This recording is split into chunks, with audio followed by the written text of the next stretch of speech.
I've never been close with my brother. One day, he comes back into my life, one day where I finally have everything settled and I'm going somewhere that I need to in the right direction with life. And here comes my brother, wrecking everything like a tornado down Tornado Alley. Well, one thing that he's messed up that I can't take back is something that he did to my daughter. I've lived with my husband, Zach, and little daughter, McKenzie, for a decade now, guys. I'm a housewife, and while that's not in vogue in today's society, it brings me great joy. I mean, taking care of my husband and daughter along with my home are things that I actually enjoy. So, I don't know about you guys, I have more than enough time to engage in my artistic hobbies as well. That aside, my husband provides more than enough for me and my daughter and takes good care of us. He's a top executive at the company he works at, meaning he isn't always around, business meetings both within and outside the state are to blame for it. But despite all of that information, I would not trade my life for anyone else's. My family's orientation is almost non-existent now. My mom passed away when I was still a teenager, and my dad died 2 years ago. I miss him all the time, and his funeral anniversaries always bring down my mood. He was the man who taught me everything I knew as a growing woman and is the reason I have the values that I do today. His death shocked both me and my younger brother, Max. But after the will was read and the assets were shared, my brother just straight up vanished from my life. I tried reaching out to him several times, but after a while, I just understood that he wanted nothing more to do with me. The money that he got from my father was more than enough for him to go ahead and just start a brand new life away without me. The money he got from father was more than enough. And as painful as that was to digest, I guess I'm fine with it, guys. I wasn't so close to my brother at all. He was not the easiest person to get along with, and he never made any effort to relate with me as a sibling, especially after the death of our mom. One look at him back then would make you think depression, but he was just obstinate. He refused to do what was expected of him, both as a son and as a student. He even dropped out of college in his first year because he wanted to pursue music, which, by the way, he ended up completely failing at. And when my dad had gotten upset because of it and called a family meeting, he was still very defensive. His behavior, it actually irritated me. And I remember hoping to never deal with a child like my brother. My dad even suggested therapy, but nothing. Maybe that was what led to a seemingly healthy man at an early grave, because my highly respected father could not seem to keep his son in line. Well, I tried my best as his sister before giving up as well. I talked to Max, and in the beginning it seemed like he was actually listening to me. But when he kept on making the same mistake and just repeating the things that he said, he would not. I knew for a fact that I was just wasting my time. When I got married, I talked my husband into saying a few words to Max, because I knew my brother respected him, and nothing changed. Finally, after the funeral and Max's sudden disappearance, I did not bother myself with him anymore. After all, he was an adult and was perfectly capable of making his own decisions, as terrible as they usually were. I'm giving this a bit of a backstory because of what I'm about to say next. Now, my brother, who had been absent for 2 years at this point, paid me a visit last week, right? Apparently, he squandered all of his inheritance and had nothing left to do and take care of himself with. So, well, I was quite surprised because our father had left us a substantial amount of money. Even if Max had decided to live off of this all alone, I wasn't supposed to hear news like this till at least the following year, unless now he must have had a family. I'd asked him to tell me what happened to the money, but of course he had told me that he had made a huge cryptocurrency investment, and he ended up getting a large sum in return after some time, but what he had not known was that it was a strategy the company apparently used to scam people, and he had blindly fallen victim to the entire thing. Max had invested practically all his money into the company, only to just be blocked and unable to withdraw his funds afterward. In his anger, he had attempted gambling to regain part of his money and ended up losing everything, guys. Well, I did feel a bit sorry for him. and disappointed in him at the same time. For someone who was extremely distrustful of people, he easily gave the scammers his money, and all my pity vanished when he asked me for a huge sum of money. I told him that I was not going to give him such an amount, especially after knowing how irresponsible he could actually be with money. He kept on going excuse after excuse, saying my husband was well off and reminded me that I was only his surviving relative. When I told him that he had distanced himself after our inheritance was given to us, he made the dumbest excuse ever, and I did not even bother with him.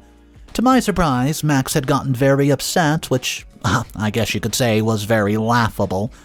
Not only did he fully expect me to give him more than half of what was given to me, he was upset that I had not agreed to it immediately. I'm not even ashamed to say that I sent him out of my house right away. I told Zach everything later, and even he was shocked. Max came over again 2 days ago and apologized and asked if he could live in a house for some time, till he was able to stand on his feet, and he told me that he's gotten a job at a store and slept there at night. Zach thinks I should let him stay over, and as sad as my brother's situation is, I don't know. For one, I do have my daughter to think about. Max is not a good influence, and I'm worried for her. Also, I don't trust my brother as much as I really should, but if Zach's thinking it's a good idea to let Max live with us, then I guess I should just go along with it, right? Update number 1. I knew I shouldn't have let Max stay inside of the house. He's causing too many problems already, and I really can't wait to kick him out. I'm waiting for him to get back from his supposed workplace, which I doubt actually even exists. And I end up listening to my husband and also let Max stay in the house out of pity. He was my younger brother and could be foolish at times, but I would help him as long as it was within my capability and reason. Max moved in the night of the same day, and I agreed to have him stay inside the house. I was sure that I had done a good thing, and is just getting along with Kenzie. It made things better on me as well. So he would help her out with schoolwork, and he could manage to even volunteer to pick her up from school on days when I was too tired to go out. I thought I was done with this excellence thing by letting Max stay with us. Sure, he had his anger flares and could be absolutely stubborn, but it was nothing that I could not handle. It was almost like taking care of another child. That was until Zach mentioned a missing pair of cufflinks. It was an expensive set, of course, and he liked to wear it to very important meetings. My husband's one of those people who believe that appearances do boost confidence. I searched the entire house twice when everyone had gone out and could not find it. Zach had decided to forget about them, though I know the missing cufflinks have upset him a lot. A few days later, I was looking for one of my watches, and I don't know, I just think deep down I began to suspect Max was responsible for every missing item, but I was still giving him the benefit of the doubt. A few other things went missing, like a jewelry set that belonged to me, one of Zach's watches, and even some more money from Zach's closet. At that point, Zach had to have a discussion with me because of the absent-minded and because of the work. He was able to see that something was wrong. I had told him my suspicions then, and he told me that he had the same thoughts as well. We decided to confront Max about it this time, hoping that he would be honest and open with us. Tell us about the things that he stole. They were expensive, but it wasn't anything that we could not replace. I'm not sure why I was surprised by the reaction that we got from him. We called Max during the weekend because Zach was around then, and started by telling him that we had noticed that a few things were missing in the home. We had not even gotten to the part where we would ask if he was responsible for the missing items before he even began to defend himself and accuse us in the process. He told me that he was not surprised that he would blame for his stealing items, especially since he wasn't even on the best terms with me. When he reminded me of everything he was doing to prove to me that he had turned a new leaf, I felt bad, guys. Zach had asked me to let it go, and we had apologized and left things as they were. To my surprise, my husband told me that Max was lying about everything. I had thought as much, but at the same time, I could not help but feel guilty about accusing him just like that. After some time, we had come up with a plan and it helped us catch my brother in the process of stealing. Zach had purposely told me about a watch inherited from his father, which cost a lot of money. And he made sure to tell me about it when Max was really close by. As expected, the watch went missing in exactly 2 days. But what Max did not know was that we saw everything through a camera that we installed set on top of the phone. This time I confronted him along with the proof, and he began to beg for forgiveness. I was having none of it though and gave him a week to move his crap out of our home. Zach isn't around right now. He's on a business trip and will be back in a few days. Hopefully, Max would be gone by then. He has until tomorrow to leave, and I'm holding myself back from kicking him out completely. Kenzie is sad that he's leaving, and that's the only downside if you guys ask me. She's grown fond of her uncle, and while that was a good thing in the beginning, I don't like it anymore. Hopefully, she gets over it soon. I haven't told her the real reason Max is leaving because I don't want to ruin her impression of him just yet. Update number 2. Guys, my daughter is missing. I don't even know what happened, and I blame her school. Honestly, all they had to do was follow the instructions I've given them, and even they had decided not to. How did an 8-year-old slip past every single person inside of the school? The important thing is that I know who's responsible for my daughter's disappearance, and that's all that matters because I'm going to get her back. Zach is not home yet, and I have not alerted him because I don't want to distract him in the slightest. He told me that his meeting was important and my brother was not going to ruin that because of his recklessness. After Max left, I made sure to get his keys from him. I also went to Kenzie's school and told both her teachers and the authorities that Max was not to get her from school again.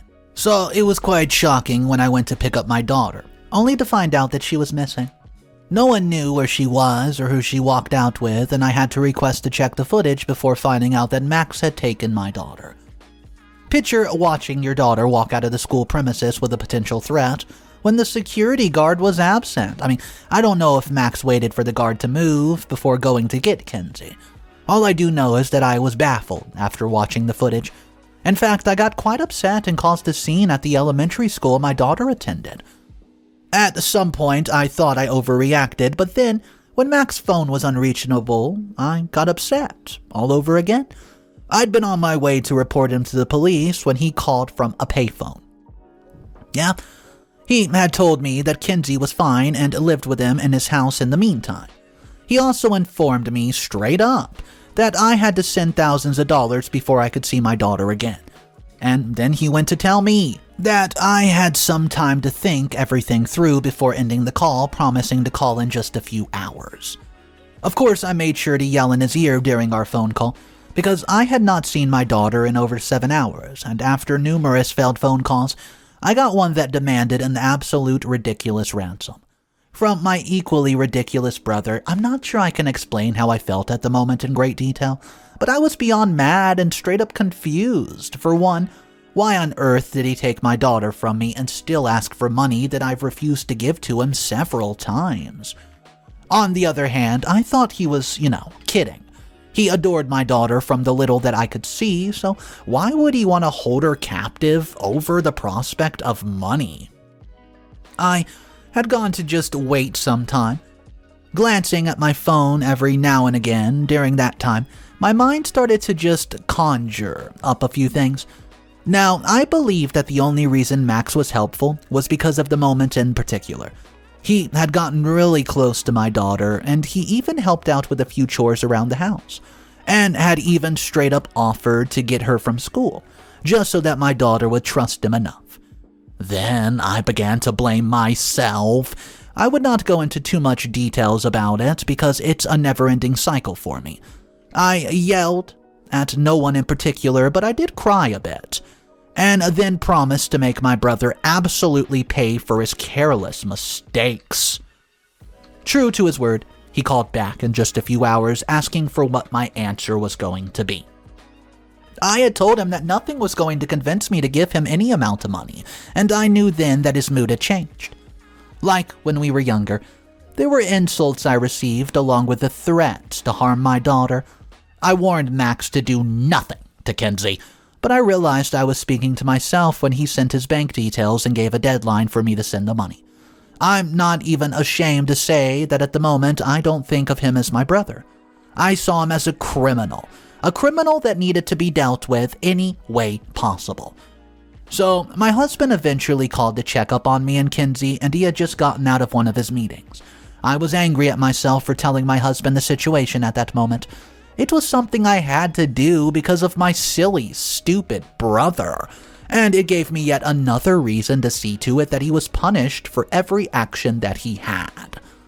So, Zach was upset that I had not told him what happened immediately it happened, and then promised to make a few calls to the police. He wanted to come home, but I didn't want him to. Things were not that serious yet, and he was oh so busy. I went to the police station to file a report myself, and then I called Max. He took the call from one of the numerous numbers that he's been using to call me. I told him that I had reported him to the police and that he would be in huge amounts of trouble if he decided to still hold my daughter captive. Well, he hasn't called since I told him that, and guys, that was 2 days ago. I don't care what happens to him at this point. I think I've done, my best by giving in to him gently, and the police even asked if I wanted to wait a while before they began to look for Max. I told them I want him caught ASAP. Update number 3. My daughter, she's back with me safe and sound. Zach's home too, but he's currently in the hospital. As for Max, well, he's currently in police custody. The police had told me that Max had been involved in a few other crimes in the past, which was why he was able to evade the police easily. It had taken time for them to find him, and my husband had even gotten hurt in the process. After informing the police that I wasn't interested in being lenient with Max, they began to search for him. Later that day, I was informed that Max and Kenzie had been in the first apartment that they actually searched for. When I told the police that Max knew that they would be searching for him, they told him that he was on the run because of it. I felt so stupid at that moment. If I had just kept my mouth shut, my daughter would have been returned to me a lot sooner. They did have to tell me not to make that mistake again, but I knew I wouldn't. Another thing I was encouraged to do was to try to keep in touch with my brother. It was something that I was willing to do, but I wanted to hear that my daughter was still safe. I didn't have to bother calling because Max had reached out to me first, which was his first mistake, according to the police. He had asked if I was serious about having called the cops on him, and I told him that I was thinking about it up to this point. Well, Max promised to hurt Kenzie if what I said to be true turned out to be a lie, and I was scared for my daughter at that point, that I almost told him the truth again right then and there. I'm not sure if I can recall ever being that afraid, but it's not something I wanted to relive. So, Zach had returned the day after I told him about Kenzie's abduction. I tried to convince him to go back, but he refused to do it. Now, I wish I had put myself in more effort, because of what happened next. My husband had joined the police in their search and made their job a whole lot easier by getting the ransom. Zach called Max and asked for a meeting, saying that he had just returned to the state and was willing to do whatever he wanted. They had agreed on a meeting point and time, and despite everything I've done to stop my husband from meeting Max, he went ahead to do so. I think the only reason I'd let him go was his cooperation with the police. They were in on everything, and while I didn't know their plan or even the outcome, I felt better because of the extra manpower and protection. I won't lie. I don't know most of what happened because I was home with a female officer whose job was to reassure me and inform me about everything that occurred. It's a maddening experience, by the way. Imagine hearing someone speak urgently into an earpiece without understanding a single thing. And the only thing you're told is that everything's going to be fine, or don't worry about it so much. Well, at least my sanity finally returned after my daughter was found coming out of a taxi, crying as she made her way back to our house. It disappeared almost immediately after hearing that Max had stabbed my husband. Yeah, he was immediately taken to the hospital and is still receiving treatment. He should be fine. Max was caught immediately, and if he wasn't, I most likely would have gone after him myself. As reckless as that is.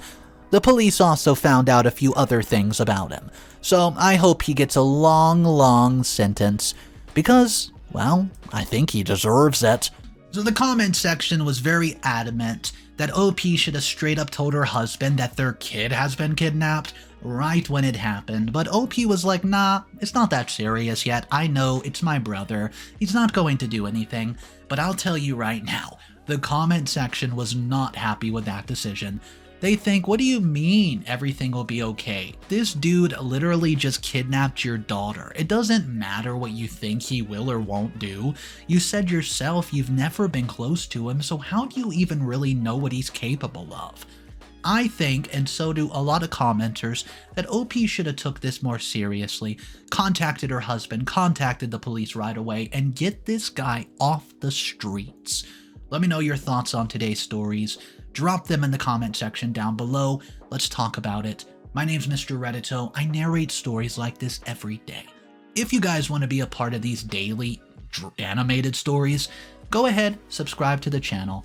I'll see you tomorrow, and of course remember, it's cool to be kind. Peace.